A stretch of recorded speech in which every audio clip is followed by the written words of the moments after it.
Go back to bed, kitty. 174,344 miles on the speedometer. 78 degrees Fahrenheit. April 13, 2023. And you guessed it, my beautiful wife, Linda, and I am Cole Spivey, and you are? Linda Spivey. Yes, and we are headed out into the world. I will be dropping food at your doorstep. Got to swing by Whole Foods. And Linda will be dropping hamburgers, fries, and shakes probably at your table or at the point of sale system for you to pay.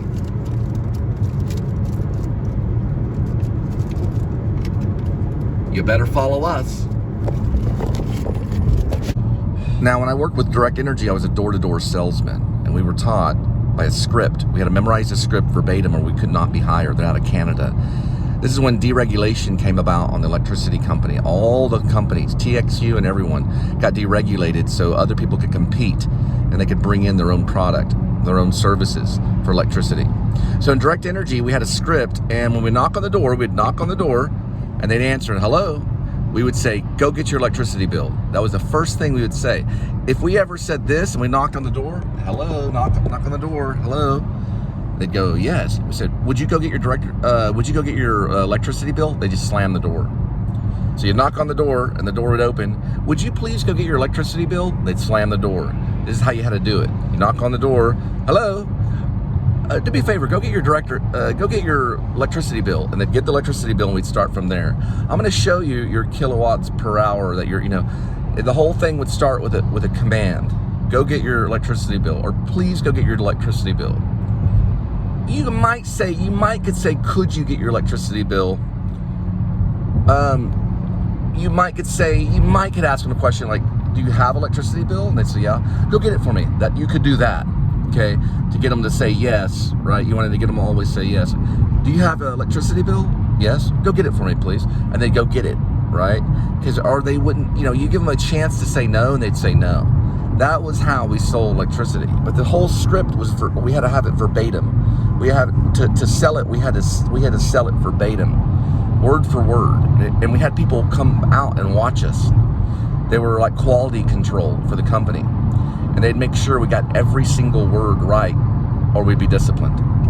This is verbatim on the dialogue and on the rebuttal.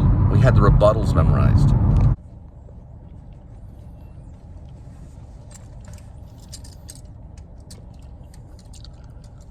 Aren't babies wonderful?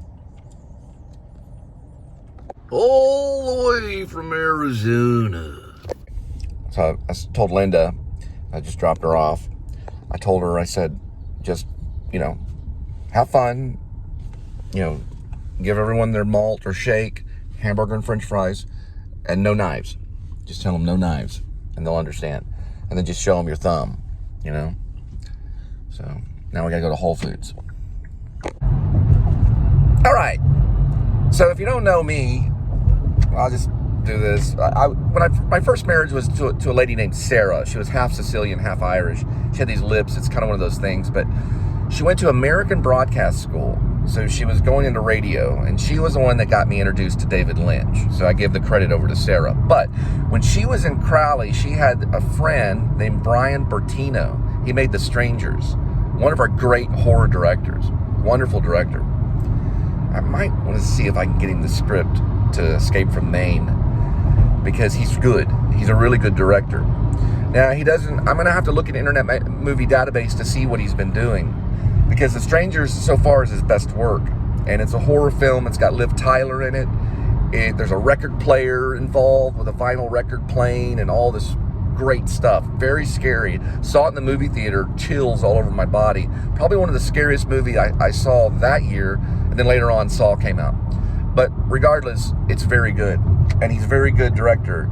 Now, it's funny because Richard Linklater talks about how you go to film school, you get out of film school, and it's not like they just give you the movie. Well, with Brian, that's what happened.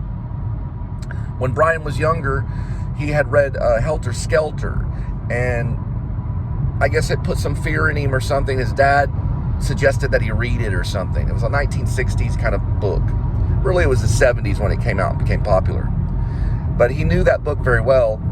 And also there was an incident where there was almost a home invasion that happened to Brian when he was younger, and it traumatized him. So later on, he went to Hollywood and wrote a script called The Strangers, and they allowed him to do it.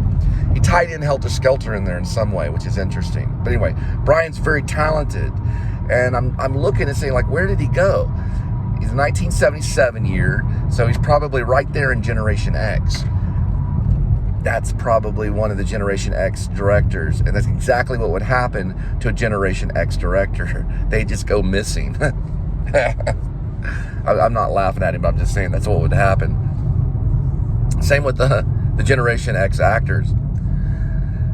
He'll probably get another shot later on down the line. There's a lot. He's got to wait in line. It's a long wait in line. Don't know how he got to do the feature, though.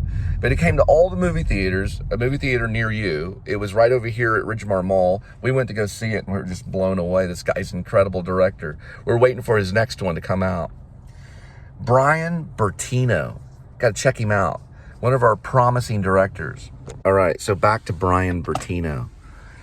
They gave his company $9 million to make Strangers. He cleared $82 million on the box office. A big profit for a first-time director. That's amazing. He turned it around.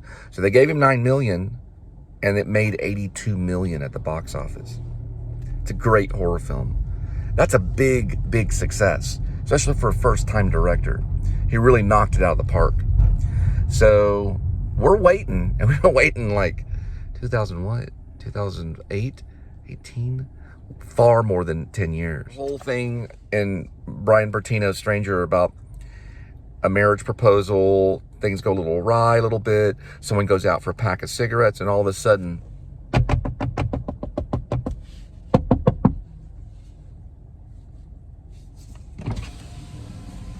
is Tamara here? With Brian Bertino's film, it turned out that there's a stranger at the door eventually, and they're looking for Tamara. And then this is like 4 a.m.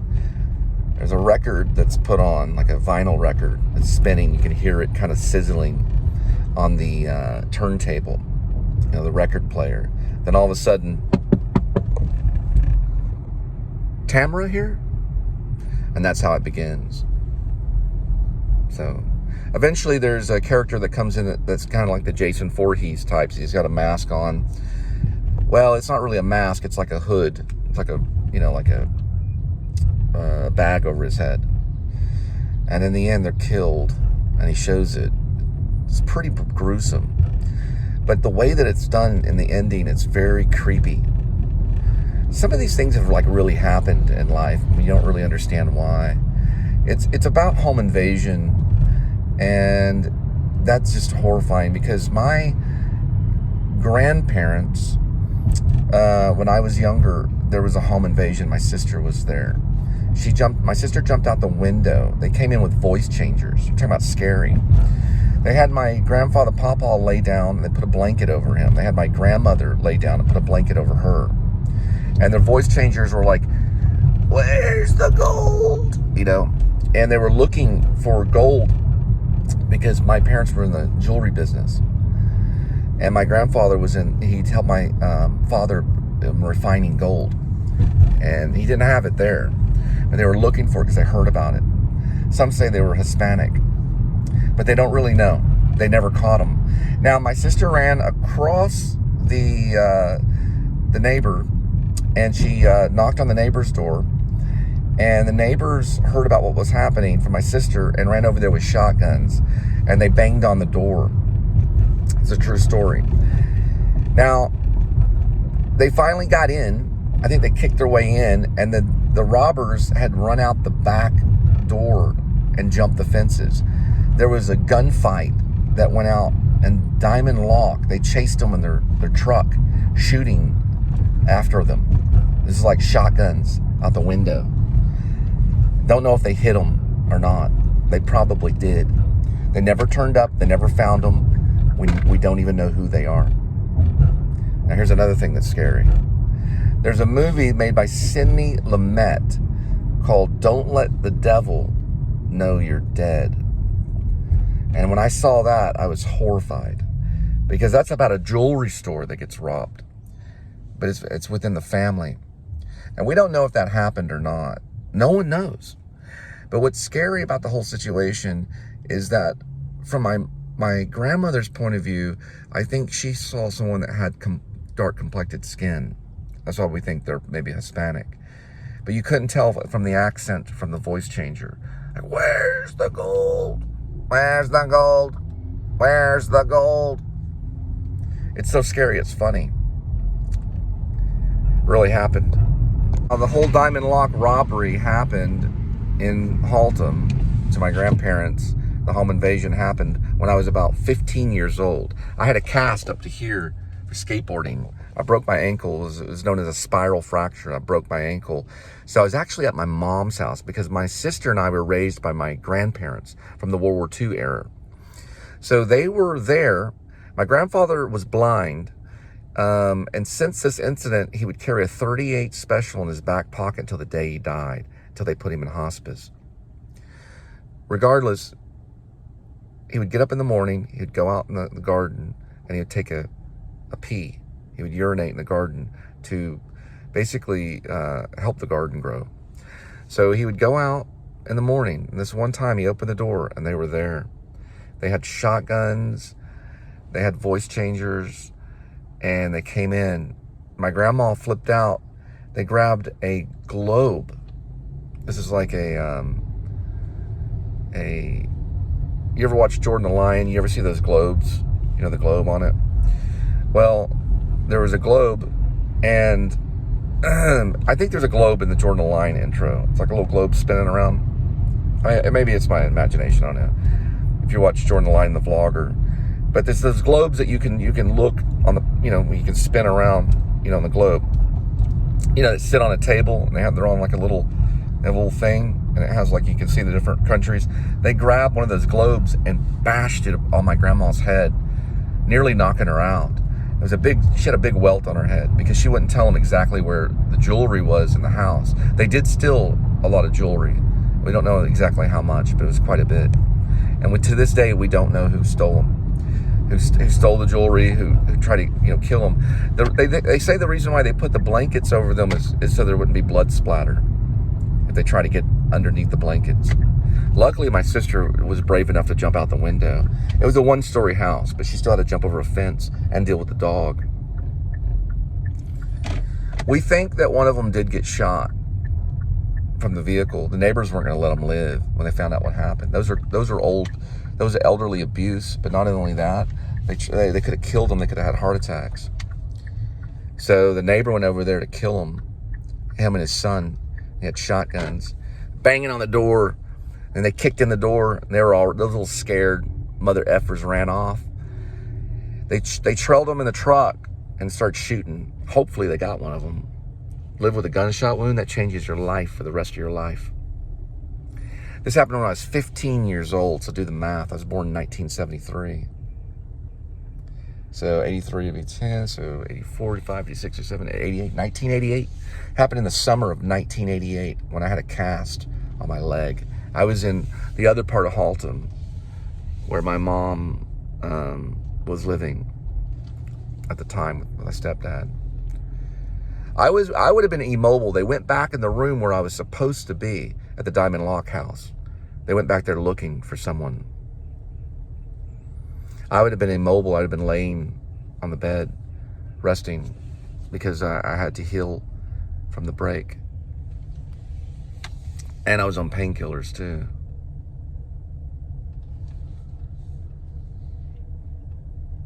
Sometimes when I think of that, I do think about completing the wall. Even though they'll tear it down eventually over time, just as a message. Since my sister had to jump over that gate, maybe we should finish it.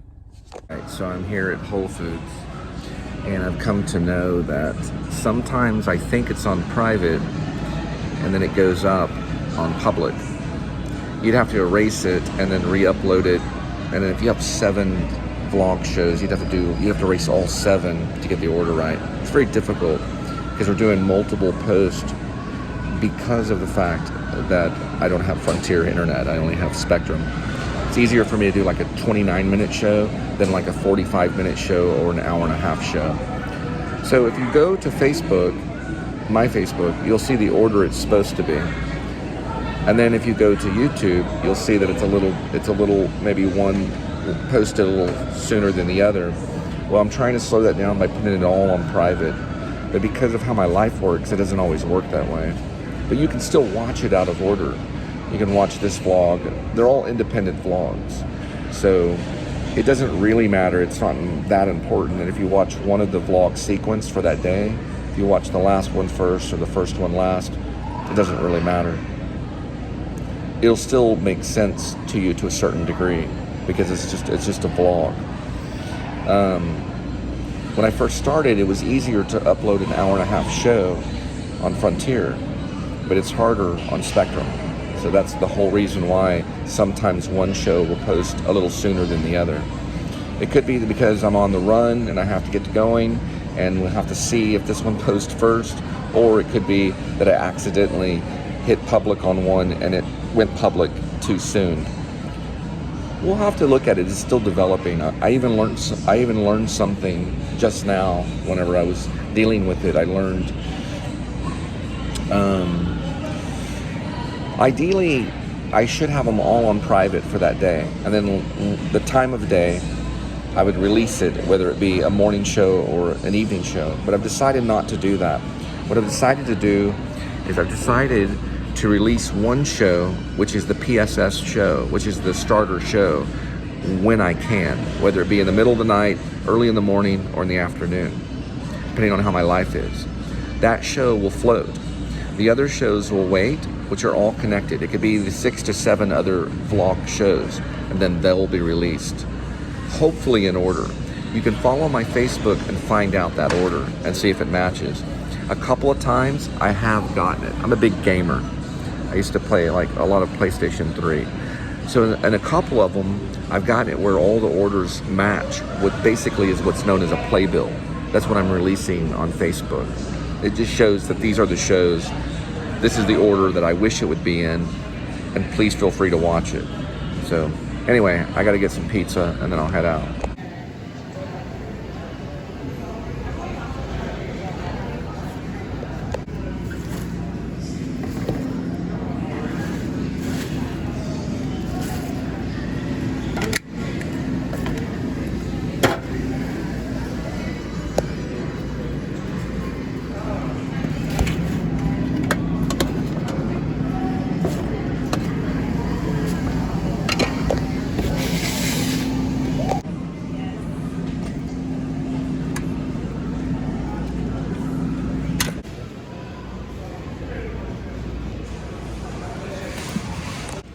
So this is the cold brew. It's Vietnamese. I've never had it before.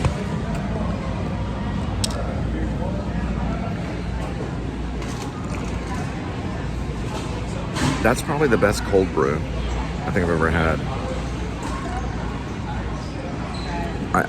I mean, some cold brews are bad. This is good.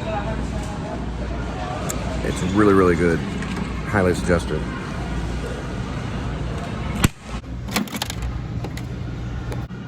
And I got water right there.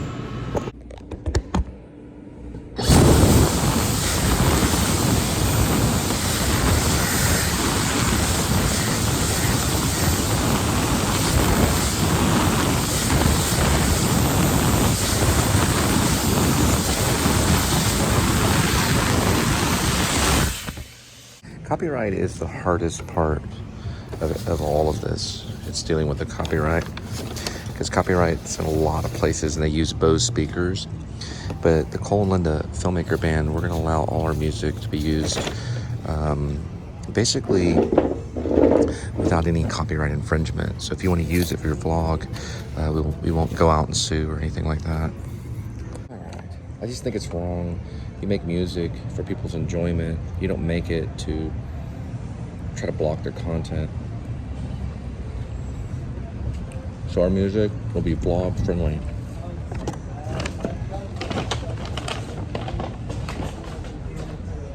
The wind is tough to deal with too.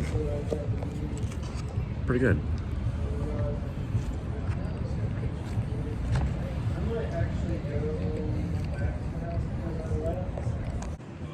Feels good to have healthiness for a while.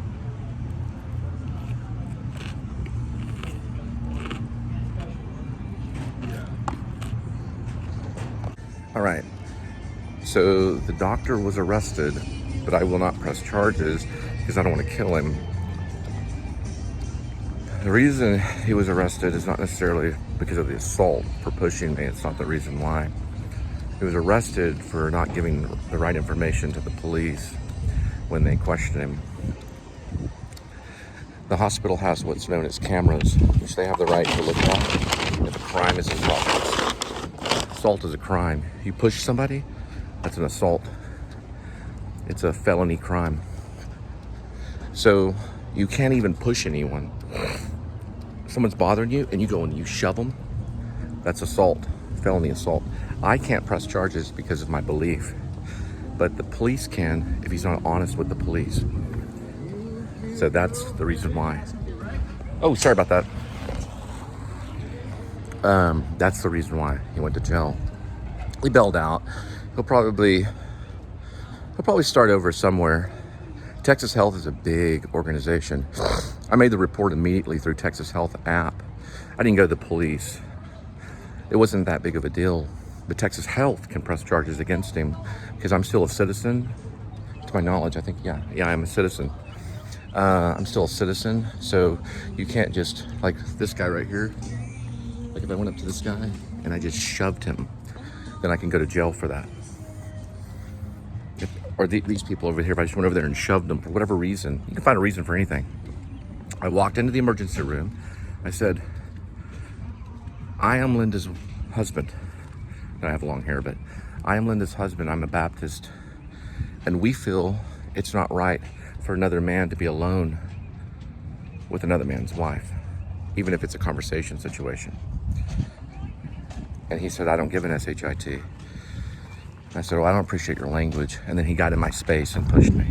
He didn't tell that to the police because he's not that stupid. He's not going to incriminate himself. But the police can find out through the video, through video footage. And they can press charges against him. They can walk up to him, say, in the state of Texas, pushing someone is considered assault. Can I have you turn around for me? Okay. And then you hear the sound of the handcuffs going. I don't like the idea of doing it. That's why I didn't call the police. I didn't need to. I just had to call Texas Health because Texas Health is liable. Let's say if he pushed me, which he did. Let's say if he pushed me and I fell down and broke my shoulder, then we'd all have to go to court. Or let's say my son was with me. My son David, my beautiful son, was with me, and he pushed me and I fell on top of my son and hurt my son. All because I said, I am Linda's husband. I am a Baptist, and I do not want you to be alone in a room with my wife talking to her without me being present. Okay? Which I didn't say it that way, but I'm saying it now. I'm saying it now, that way. So I said it about like, you know, I'm a Baptist.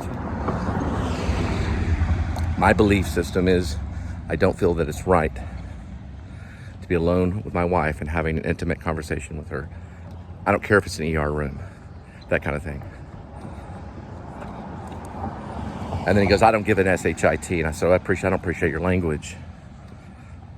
And then he goes into the whole, well, I'm going to call the military. Nope, it doesn't work that way. Also, one more thing.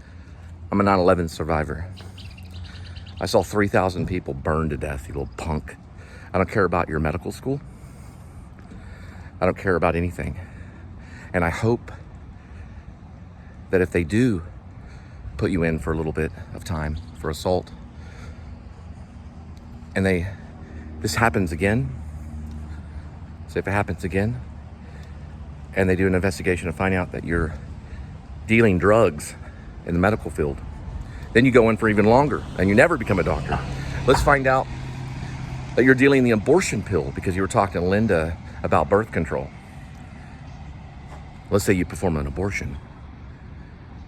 then you go in for murder, and they're not going to like you for killing unborn babies. They're not going to like that, because I'm pro-life. I am pro-life. I'm for life. I have 3 beautiful children. You touch me again, then that's it. I don't plan to go around you, mostly because you smell. All right, so it's going to be hard to kind of tell, or at least to explain, why Robert De Niro is so brilliant and king of comedy. But I want to say the whole thing was scripted when it comes to the screenplay of King of Comedy. And there's books have been written about the movie, essays, and there should be more information. I don't know if there's been books written about King of Comedy, but there's been essays and articles, and there may have been a book written about it. It's one of the most brilliant movies of that time, of that era. Jerry Lewis is in it, and De Niro is playing a character that you don't know if you should rather laugh at him, fear him, or just be in awe of his insanity. And I think he's in the basement, he's talking to his mom, then it goes back. The editing in it is an example of genius, because it goes back and forth from De Niro practicing this comedy show, and then him really dealing with a comic genius just like Jerry Lewis. It's amazing. It is an amazing movie. And it's not talked about a lot. It's kind of under the radar. Taxi Driver, of course, is better, but King of Comedy could be analyzed in many different ways. It's kind of Martin Scorsese at his Fellini. You know, it's almost on that level of Fellini. He's dealing with a comedian and the horrors of it. It starts off with Sarah Bernhardt, and she's bleeding in the back seat of this like private cab kind of thing. It's an amazing movie. I'm gonna go get some yogurt. There's amazing humanity. De Niro's humanity in it is just the best part of it all. Let's see if they have that one type of yogurt right here.